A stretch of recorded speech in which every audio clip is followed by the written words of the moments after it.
Hey, Practice Community members, it's me, Andrea, back with another Monday message. So welcome to the first week of February. I'm curious how your January goals held up.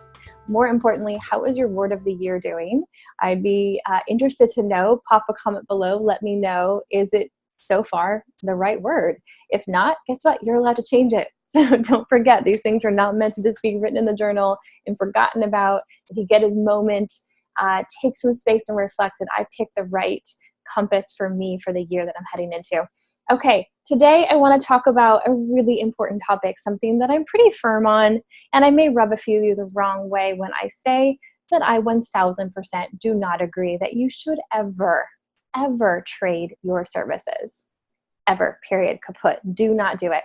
Now, I'm going to answer all the questions I know you have. What about being generous? What if I actually want the service? What if they truly can't afford me? And more, with 5 reasons why I adamantly do not believe in this practice. And also, if you are currently trading your services in a way you're coaching and not getting income for the thing that you are spending so much of your time and energy on, I guarantee it is one of the primary reasons you're not able or capable of growing your business the way you want to. Even if you have 1 trade client and 10 paying clients, there's an energy signature to that 1 trade client, because it's going to plant a seed inside of you that says, I can charge for money, I can charge for my coaching all over my business except for. And every time we have, or anytime we have, even a micro dose of an exception, we're creating a whole bunch of drama and stories that we just don't need to carry into our business. So why is trading your services a problem? Trading your time and your services might sound like generosity, but it will keep you right where you are. And at the end of the day, generosity is not the passive allowance of giving away your best stuff. Generosity is about having the ability to use the resources inside of your business to create more engagement, community, and invitation into your business. So here are the 5 reasons why I don't believe you should trade away your services. Number 1, this is your job, period. J-O-B, this is your job. No matter which way you splice it or cut it, this is the thing you are doing to create salary, income, money for yourself, your family, or whatever arrangement you have. It is a requirement that this job plays a vital function in your role. You know, it's the minimum financial resources so you can eat and be warm and put gas in your car, but also fulfill your ongoing education, invest in yourself, and also fulfill your dreams. And trades have a literal bottom line value of $0. You cannot put trade anywhere other than the time you spent on it. You can't put it in your bank account. And it's not the only reason you have your business, but it is a viable and a necessity of the success of your business. Number 2, I mostly hear women as the only ones who ask to trade. I'm not trying to be hyper biased here. If you have a disagreement with this, totally share it with me. I want to hear what you think about this. But in all the years I have been doing this work, the 10 years I've been a coach, the 5 years I've been in professional business, all the time I have been making 6 figures or more, I guarantee you this, women are the only ones who ask for trade. Women also invest in coaching half as much as men. This is a statistic. Allowing someone to trade is a direct de-investment in themselves. We also don't correlate financial risk with new outcomes, which it requires. It requires risk for transformation. And one of the things we risk of our resources is money. You also risk time, and you also risk energy. It's not the only risk we take, but it's the most vital. Change is a direct threat to the brain. You know, we know that the brain is hardwired for safety first, belonging second, and freedom third. And your goals live in that freedom brain. And so in order for you to get up every day and actively pursue a different habit, behavior, or input for a very specific goal, outcome, or desire requires a hefty risk. Really, it's something that you have to say, well, I can't risk that, so I'm going to get up and do the work so that it's not going to go or be lost. The only thing scary to change is losing safety, which we equate losing money as losing security, which means losing predictability of the near future, which means losing safety.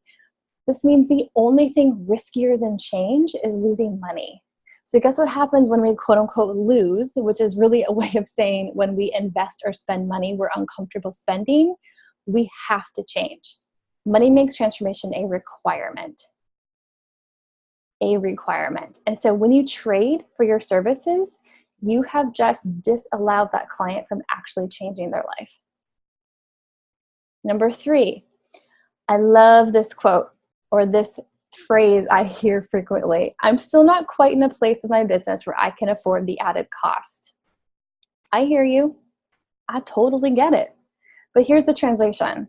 I have not comfortably allocated for this cost, which means I will have to take it from somewhere I'm gaining something from. Deeper translation. I am willing to change, but unwilling to be uncomfortable during that change, which means I'm really not comfortable changing at all. This is why your trade clients don't show up or fulfill the work to the same degree that your paying clients do. There's no coincidence. Number 4, in order to gain massive momentum in your business, you need to do something you've never done. You have to prove to yourself your work is worth taking a risk on. When the cost is high, we have to really decide if we can go all in on ourselves or not. And when the cost is low or nothing, we can hide behind our fear and call it quote unquote steady progress. So if you want to prove that your business is worthwhile, stop giving away your best asset for free. And I don't care any way you slice it, trading services is another way of saying free. And number 5, another phrase I hear, I would really love for this person to be a paying client, but I feel like if I set a firm boundary, they will just say no and not hire a coach at all. And you might be right. They might not hire a coach, but it's not your problem. Because if you let them hire you for trade, you're also not coaching them. That's an illusion. Because remember, the risk for transformation is not on the table, and the risk for investment in your business is also not on the table. So what's really happening is a whole lot of enabling. You're enabling them to stay right where they are, which is a direct conflict with the number 1 principle of coaching, which is to move people toward choice. It's to move them toward a different future than their default future. And so when we trade, we're not actually coaching them. It's not possible in that container or environment. Okay, no, don't forget, when asked about trade, it is an awesome time to demonstrate the power of coaching. I still get asked for people to trade me, and I appreciate the risk that it takes and the ask that you're putting out there. It's a bold request to ask somebody, will you trade for your services? And your job as the coach is to demonstrate through your coaching why that would be in the absolute least interest for their future, for you to do that for them or ultimately to them.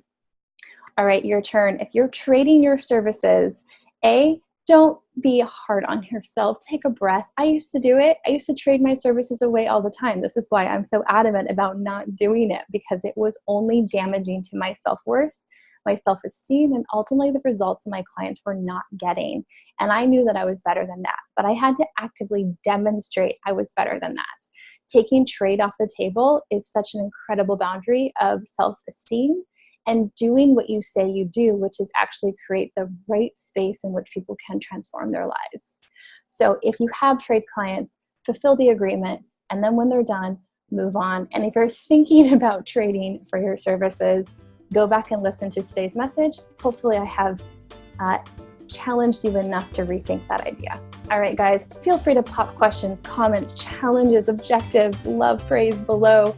I want to hear all of it. I want to hear what you have to say about this, and have a wonderful first week of February.